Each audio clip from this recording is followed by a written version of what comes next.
ลงมาแล้วพี่น้องตัวเมนูนี่บอกเลยว่าแซ่บสุดซีมือพี่น้องเลย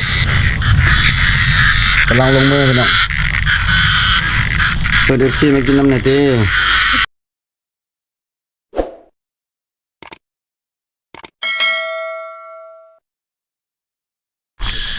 ตัวพี่น้องหลังจากที่ว่าถามน้องสาวเบลเพิ่นเรียบร้อยแล้วก็เพิ่นสิไปใส่น้องฮะสิเฮ็ดกินบ่สิตำแจ่วคิงจำจักรจันเพิ่นว่าพี่น้องเอ้ยทางทีมงานเฮาเอาจักรจันมาพี่น้องขึ้นไปเลยน้องต้องใส่สินสุดชนเผ่ากันนะพี่น้องงามพี่น้องเอ้ยน้องเพิ่นไปสิตำแจ่วสู่ทีมงานเฮากินข้าวเนาะพี่น้องเนาะโอ้ตัวอันนี้เป็นซานของน้องสาวเบลกัน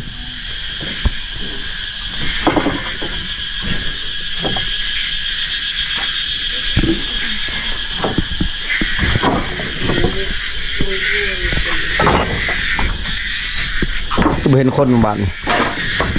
โอ้โหอยู่ไหนตั้มอยู่หันบ่ตั้มอยู่ไหนเห็นบ่จะลุกอะไรจวบดำเลยมียังไงบ่มีแต่มดมีแต่มดหรอวะ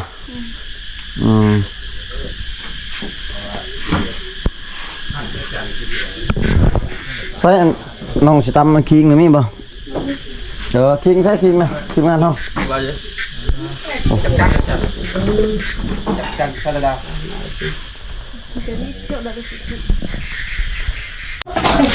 ได้เมนูนี่พี่น้องจักรจันเบิ่งมันยังวะจักจันนะตรีนภาษาตัวก็ตรีนเนี่ยจักจันเรียนใบยังนี่เดี๋ยวม่วงกระโดนม่วงอันนี้ตัวผูได้พี่น้องเลยตัวผูก็คือห้องแล้วตัวแม่มาห้องไปแล้วเขาว่าจะกินนอนไม่ดีลงมาแล้วจะดันเลยยังมันบนหูเลยหนึ่งแล้วเขาว่าน้ำเตียงจัดจันเขาสนามเนาะมันดิ้นเลยเนาะ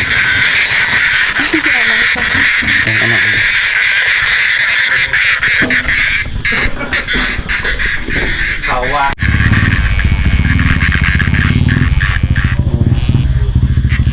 ทอนบ่สิ่งเลยปิดปีกมั้งปิดปีก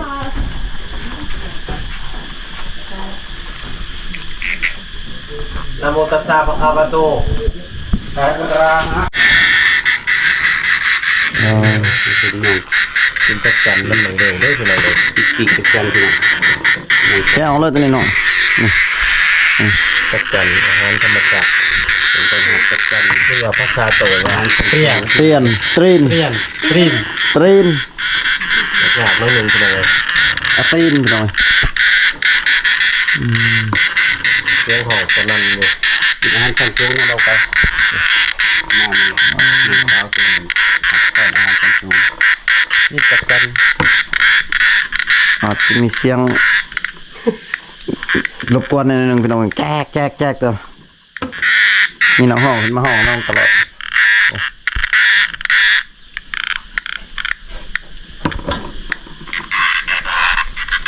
แล้วก็เสียงอื่นหลอกกว่า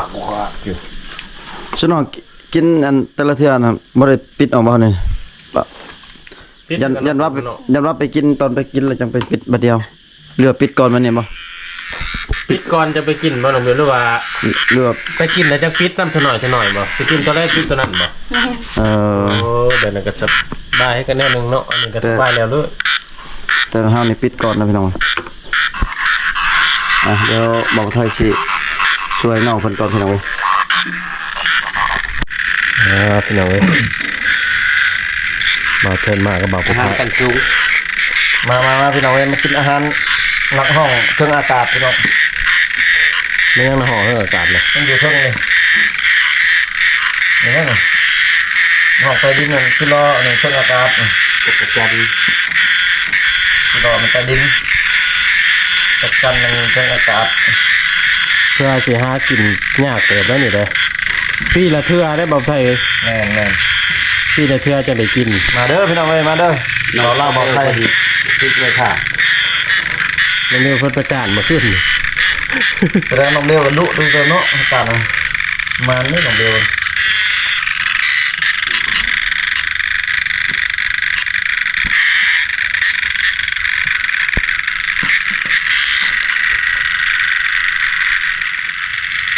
เราหดชั่วโมงบ่โอ้พี่น้องตำเด็ดนะพี่น้อง เรียนมาบ่เลย เด็ดสีเด็ดยังมันออกเรียบร้อยแล้วพี่น้องตำแต่ให้น้องซาเบลเพิ่นตำแก้วเนาะแล้วก็ทำดิบเลยพี่น้องกินดิบเลยพันพักเนาะ มาพันอะไรที่จะจำนี่คืออะไร จำก็ได้แล้วแต่ผู้มักบ่ให้ไอ้ช่วยป่ะน้องฮะบ่ให้ไอ้ช่วยป่ะบ่ช่วยก็ได้แล้วไอ้อยากช่วยได้ไหมก่อน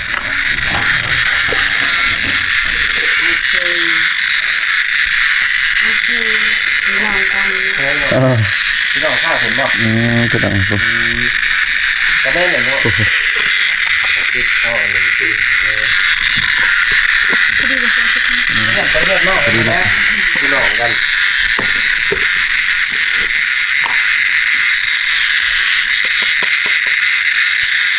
ดินโดนจะตก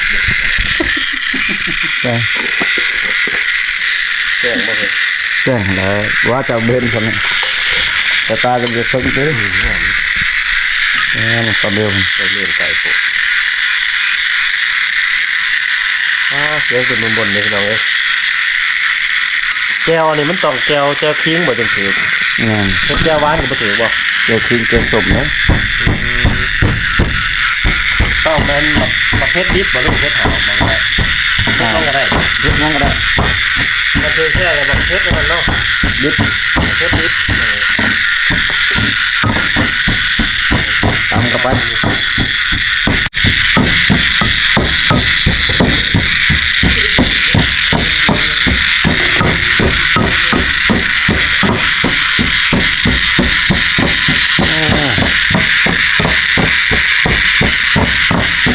เราพาลงไปกินน้ำกันหน่อย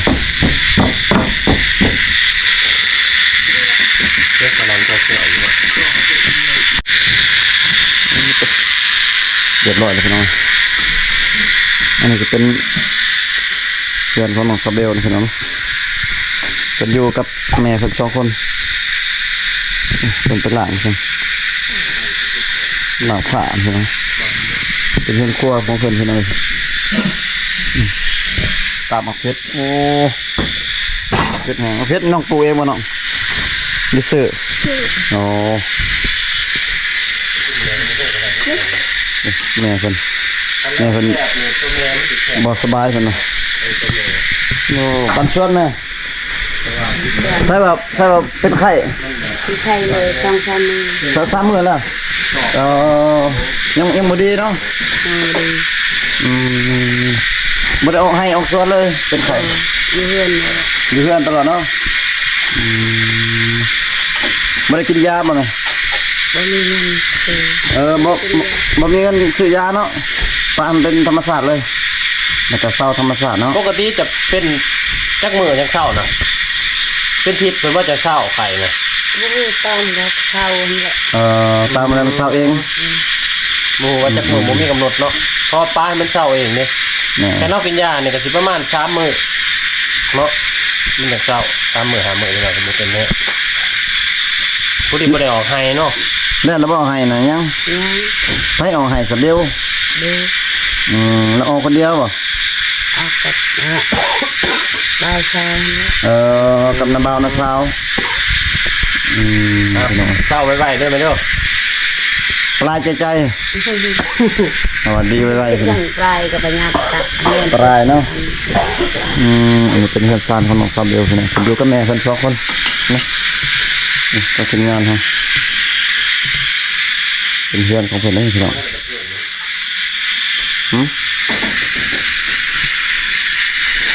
ทีมงานก็รอถากินข้าวอยู่พี่น้อง ตอนแรกเลยโอ้มาเป็นลอยเลยทีนี้ ได้แล้วบ่บ่ทันมา ได้กินแล้วนะ ไม่ให้ขัดผสมตะจัน จะมีหน้าใช่ไหมบ่บ่พอดีขนาดใช้เป็นน้ำหนักเนี่ยอะไร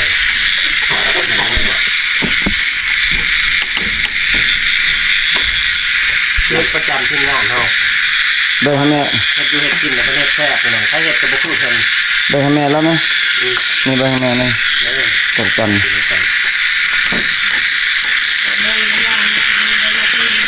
เราไปกินไงกินไงแม่เราไม่อยากกินเราไม่แบ่งกันได้นะแต่ว่าแบ่งนะต้องได้แบ่งพี่น้อง เดี๋ยวสดที่ไหนล็อกที่เลย เอาบนหนาเพลย์เขาก็ซิมกันนะฮะเจ็บบ่เจ็บบ่ ว้าบ่ฮะคม ผมเนาะผม คมเนาะเดี๋ยวเนาะ ใช้ช่วงเลยคอยเขาไม่ใช้กินผมจัดการหรอก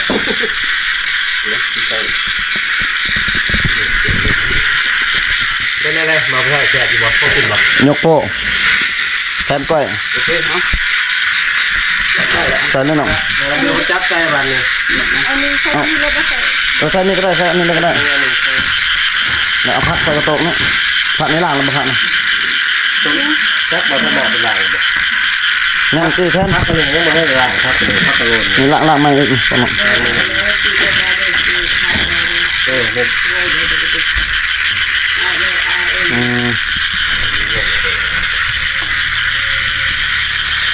เนี่ย คือพายซีลงไปเบิ่งตอนเอากินเนาะพี่น้อง แกงข้าวเขาเป็นอะไรหลังพักเลยก็คือว่าท่านจัดการเป็นแพทย์แก้จริงเป็นหลังครับอันนี้เป็นเดือดทีนี่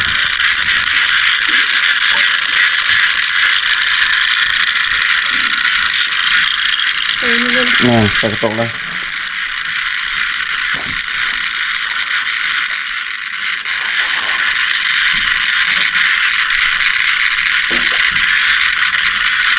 โอเค แกพอแสบกินก็บาเทิลมาแล้วเป็นเห็ดแก้ว แม่นเขาสลามีแล้วเขา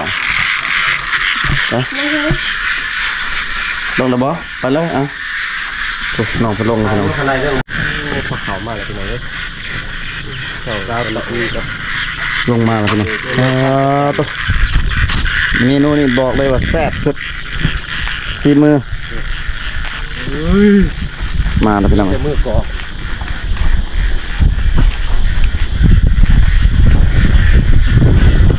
ถ้าจะมุ่งเนาะ พี่น้องเลยกำลังลงมือพี่น้องเปิดเอฟซีมากินน้ำหน่อยตี มากินข้าวน้ำกันได้มากินข้าวน้ำนองได้อ๋อ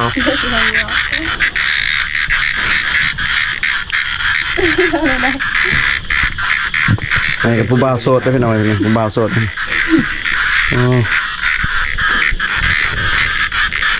ลงมือชุ่มหมายประกาศกินนะครับเบิร์นชุ่มหมายกินเลยมาจิบเขาด้วยกันได้วัน นี่ข่าวเด้อเอฟซี เฮ้ยคนโบยกินนะเท่ากันที่ข่าวเลยบ้างกินงานเอาแล้วลงมือ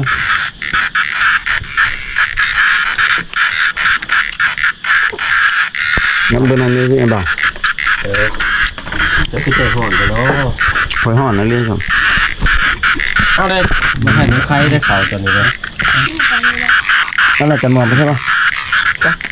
เราบอกขึ้นงานไปเลยเราขนำ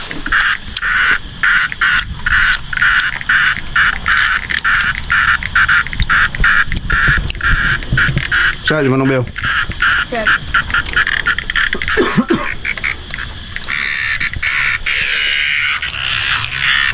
น้องก็ไม่ซ้ำนี่แล้ว ว้ายไอ้ชิบนอกบ้าแบบนี้นะ เป็นไง มันบ่คือสูตรมันนั่น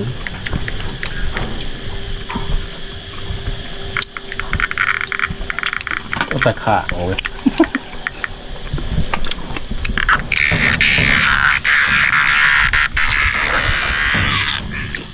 ไปทำการจุกรอเลยไปทำต่อเอาคนจะปาดกันเลย พี่น้อยขออนุญาตกินข้าวก่อนพี่น้องกินหลายคำเลยพี่น้อยกินประมาณ2-3 คำเนาะหิวข้าวแล้วพี่น้อยทีมงานก็เดินทางมาแต่เช้าๆบ่เจอน้องเบลบ่จักว่าน้องเพิ่น มาแต่ เครื่องปีก มาแต่ให้พี่น้อย แม่จะบ่หอยเลย พอได้แล้วมีเมียเนาะคนโสดเมียปากกันละเมีย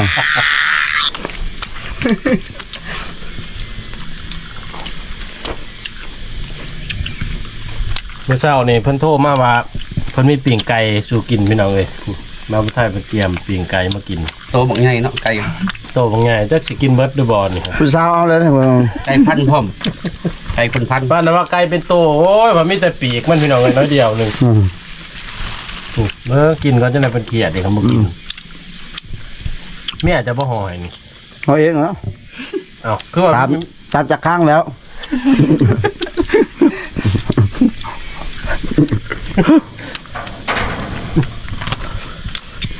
โอ้ เขามาให้น้องเบลกินโดยเฉพาะเลย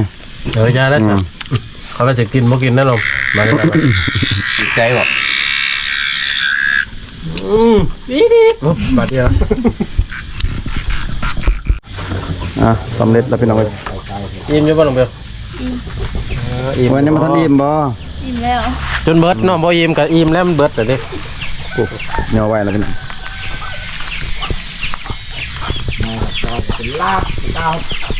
ขาดพอดีคุ้มๆพี่น้องทุกคนอยากตกยังดีๆนะหึมโลกบ่ได้นะหึมตอนเบิดอาหารนี่แค่นิดนึง มากินข้าวกินน้ำเยอะน้องซาเบลโอ้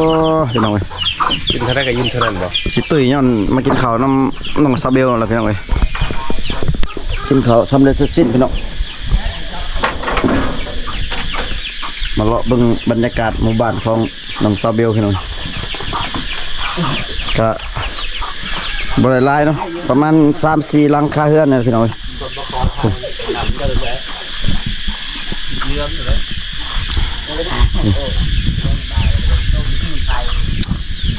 บรรยากาศคือฝนสิตกพี่น้องเนาะ